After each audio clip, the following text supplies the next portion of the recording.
Рахмат, мен кыска эле бир мисалды келтиргим келет. Азыркы баарыңар угуп жатасыңар болуш керек. Нарын районунда Жергетал айыл өкмөтүндөгү жайыт жерлери, Күмбел жайыт жерлери боюнча ызы чуу болуп атат да. Эми телевизордон баарыбыз көрүп атабыз да. Ошол жерде жайытты талашып, анан жарандар деген депутаттарга да кайрылып атышат да азыркы учурдачы.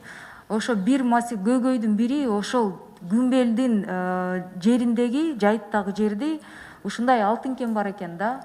Алтын кен бар болуп, недобросовестный производители золота настолько биздин жайытты бузду дейт. Ошол жайыттын болгону 16 миң гектар жер дейт да. Ошол жайыттын бузулушуна дагы өзүнүн кесепети алтын кенден болгону аз келгенсип, эми экинчи райондон да келишип ызы чолгонубузга мен бул мисалды эмнеге келтирип атам? То есть бул жерден мен коллегаларым айтканда мен да кошулам да, кесепеттерди ойлобойбуз да. Анан Айнур Течина деле туура айтып атат, Мирлан Исакбекович бияктан туура айтып кетти, Дастан Далыбаевич, Айсулуу Турусбековна да кесепеттерин биз ойлобойбуз. Мына кесепетинин бири азыр өзүбүздүн бир область, Билтеген областынын ичинде, бир райондун ичинде эки айыл өкмөттөн, эки мындай кош коңшу эл бир райондун ичиндеги жайыт талашып ызы чуу болуп атышат. Анткени жайыттардын бир части ушундай алтын кендин кесепетинен жаракат кетип, жарабайт дейт, малдарыбызды чыгара албай калдык дейт. Ошондо деген бир нече аябай чоң участок жерлерге жарабай калды дейт да. Буну да эске алыш керек да. Анан келечекте коллегалар деле айтып кетти, өнүккөн өлкөлөрдө негизи алтын кенди самый последний случай доходко алтырат да. Биздики эң биринчи асылып, 30 жылдан бери эгемендүүлүк алгандан бери эң биринчи бизге доход болгон ошол болуп атат да. Ошонун аркасында дагы максимальный бюджетке алып келе турган пайданы кыла албай жатабыз. Келечек муңдардын көзүн карай турган, биякта турган биз эле жооп беребиз да кийин. Мен коллегаларга кошулам, бул деген эми 10% болсо бул деле жарашмак да, сөздүн ачыгы. Зифтери курулабы, мен да күмөндүмүн да. 30 жылдан бери айтылып келе жатат, аркасында деген чиновниктер байып атышат, карапайым эл курап атат, аргасыз мына ызы чуу болуп тиги жайыт талашып атышат. Ушуга чейин жеткирдик да биз элибизде. Ошондуктан 7% колдош керек.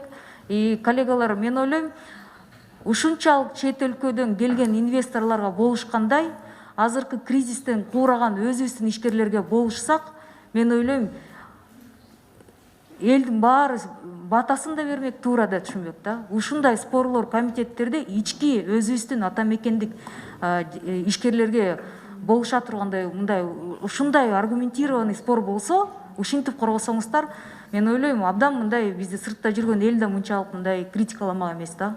Рахмат. 7% колдойм. Рахмат. Бардыгыбыздын атыбыз сатылып калды окшойт. Мен бир нерсени эскертип коеюнчу, урматтуу коллегалар, ушул комитеттен ун өндүрүүчүлөрдүн суранычы менен НДСтен бошотобуз деп аябай ызылдадык элек. Ошондо доводтар, жанымда отурган коллегаларга айтат элем, биз НДСтен бошотпосок эртең деген трагедия болот, мукомольщиктердин баары жабылат, унсуз калабыз, талада калабыз деп аябай ызылдап парламенттен, бияктан, комитеттен өткөрүп бердиңер эле. Мисалы, 2-3 каршы болдук, туурабы? Эртеси күнү парламентте заседание чоң жыйынга чыкканда ошондо да ызылдадык. Ошондо да ызылдадык. Канчо тиги парламенттен өтүрүп алып туруп, анан парламенттен ал мыйзам өткөндө тим эле аплодисмент болуп, согушту жеңип алгансызбы, аплодисмент кылгансыңар. Араңарда отургандар билесиңер ким экениңер. Ошондо да болуштуңар эле.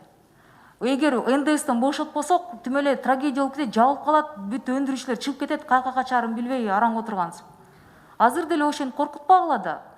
Алтын кен, это мындай да, булар это тот ресурс, который, во-первых, не восполняется, во-вторых, аркасында турган очередь турат. Тей жактан бери келген адамдар эмне арабыздан чыкпайт дейсиңер, өндүрөм дегендер.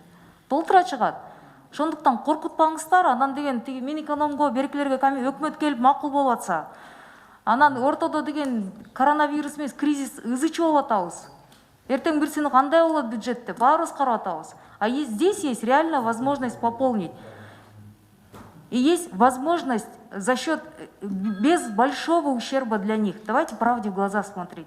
Они оправдывают, и они оправдают эти вещи. Другое дело наши отечественные предприниматели, которые с большим минусом, в большом ущербе и в накладе остаются, но будут вынуждены платить налоги. И у них очень сложная ситуация болуп атат да. Ортодо кимдин ортосуна тандайсыңар десе, кечиресиздер, мен ойлойм бул процентти көтөрүш керек. Азыр сырттагы эл мисалы биле элек 3% экенин эл билсе азыр, эртең бирси күндө ошол кто жер казган, кен казган бүт баарын токтотуп туруп 10го чейин көтөрүп чыккыла деп эл чыгат. Эл еще билбейт сырттагылар. Эл билгенде андан ошо болушкандарга кандай комментарий берет экенсиңер деп ойлойм да. Рахмат. 3% деген жок азыр, эч нерсе жок азыр.